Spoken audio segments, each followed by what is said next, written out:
What if the fight over Greenland reshaped Canada's Arctic future and your grocery bill at the same time?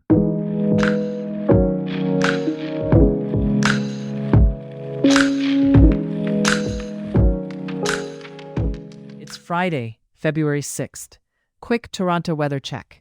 Expect snow, a high near -1 degrees Celsius and a low around -22 degrees Celsius. Bundle up out there. Let's start with the north, because it's heating up geopolitically, even as we freeze down here. In Greenland, the youngest member of parliament, Nivi Rosing, is warning that threats from former U.S. President Donald Trump haven't gone away. She says Trump's past coercion attempts left real fear on the island, and despite a NATO framework that has Greenland looped into military planning, people there still don't trust his unpredictability. Greenland's prime minister is telling citizens not to get complacent either, stressing Trump still wants control. Rosing's push now? Closer ties with Canada. Fitting, given her education and political rise have Canadian roots. That message is echoing across the Arctic. Canadian officials, including Governor General Mary Simon, are underscoring Greenland's need to maintain its relationship with Denmark in the face of U.S. pressure. Ottawa is opening a consulate in Greenland to deepen cooperation on climate and to support Greenland as it counters annexation threats. European leaders, interestingly, even some on the far right, who were once seen as Trump allies, are rejecting the idea that Greenland is up for grabs. After tense NATO discussions over Arctic security, Trump backed off tariff threats on Europe, but reportedly didn't soften his stance on acquiring Greenland. Inuit leaders here at home have also voiced solidarity with Greenlandic Inuit and flatly rejected the notion that the island could be bought. Back at home, Canada's budget math is getting tougher. New Parliamentary Budget Officer estimates put the Canada Groceries and Essentials Benefit, a boosted GST credit for low and modest-income households, at $12.4 billion over 5 years. That benefit is slated to rise 25% annually, starting in 2026-27, reaching more than 12 million Canadians. At the same time, meeting NATO's new target of 5% of GDP for defense would require an additional $33.5 billion every year, potentially driving the federal deficit up by $63 billion by 2035. Prime Minister Mark Carney says Canada will hit the NATO target, but the budget still doesn't show a detailed year-by-year path, leaving big questions about what gets reprioritized or taxed to pay for it. Speaking of taxes and trade, the U.S. just threw cold water on any tariff détente with Canada.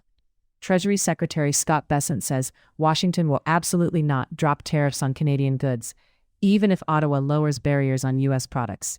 The stated reason: Canada's recent agreement with China, including lower tariffs on Chinese electric vehicles. Worries Chinese EVs could flow through Canada to the North American market and hurt the U.S. auto sector.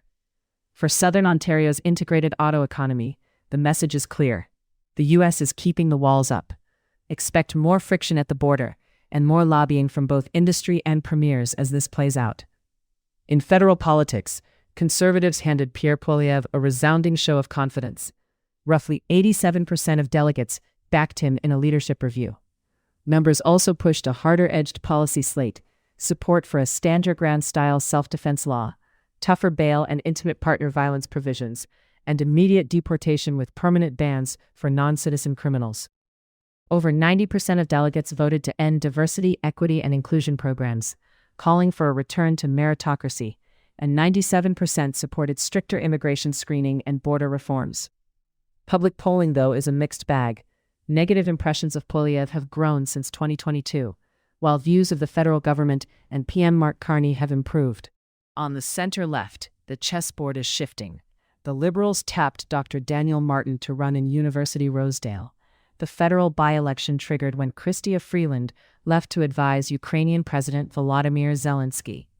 That move is drawing attention inside the NDP too. Interim federal leader Don Davies blasted Ontario NDP Deputy Leader Dolly Begum for defecting to the federal Liberals, calling it anti-democratic. Meanwhile, in the race to rebuild the NDP, BC MP Gord Johns endorsed Heather McPherson for leader, arguing she can help the party reclaim official status in the House after Jagmeet Singh's defeat and the party's slide below the 12-seat threshold. Elections and accountability are also front and center in Ottawa's latest move to counter foreign interference. Public Safety Minister Gary Anandasangari says the government will raise the minimum fine, well above the currently proposed $50 under new transparency rules. A new Foreign Influence Transparency Commissioner would set penalties based on intent and repeat offenses.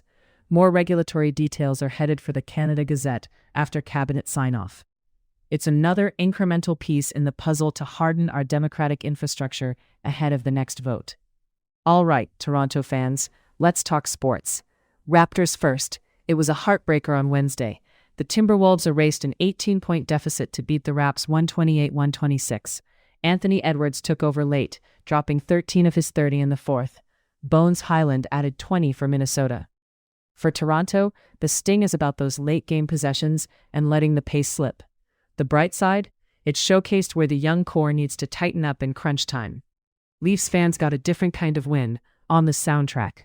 Niagara-on-the-Lake musician and lifelong Leafs diehard Ryan Gayo had his song Always on Your Side featured on Hockey Night in Canada during the Leafs-Jets game and again in Oilers-Canucks coverage. Broadcasters Kyle Bukowskis and Elliot Friedman even tagged it on their 32 Thoughts podcast. The coolest part? Gayo just DM'd HNIC's music supervisor on Instagram, proof that sometimes you shoot your shot and it lands. As he put it, you don't know unless you ask. And baseball is serving pure nostalgia. The Blue Jays are rolling out a 77-cent hot dog night on April 7th, the anniversary of their first ever game back in 1977, just in time for a marquee matchup with the Dodgers, a rematch of the 2025 World Series. First 15,000 fans snag a commemorative ticket honoring that inaugural game. If you're thinking about going, be ready. Demand is hot. Even 500-level seats on Ticketmaster are posted around $88. Cheap eats, pricey seats, and star power across the diamond. Sounds like a perfect early-season circus at the Dome. Before we go, let's zoom back out. From Arctic pressure to pocketbook policy, today's threads are tightly woven. Canada's bid to step up in the north, solidifying ties with Greenland, opening a consulate, aligning with NATO, collides with tough fiscal realities and an unpredictable trade climate. In the middle, households are counting on a bigger GST boost to keep carts full, even as global politics nudge prices and policies in ways none of us vote on directly. It's a reminder that the route from Mook to Queen's Park can run straight through your local checkout line. That's it for today's episode. If you found this useful, follow and share it with a friend who won't pass up a 77-cent hot dog. Stay warm, Toronto. Snow outside and plenty of heat in the headlines.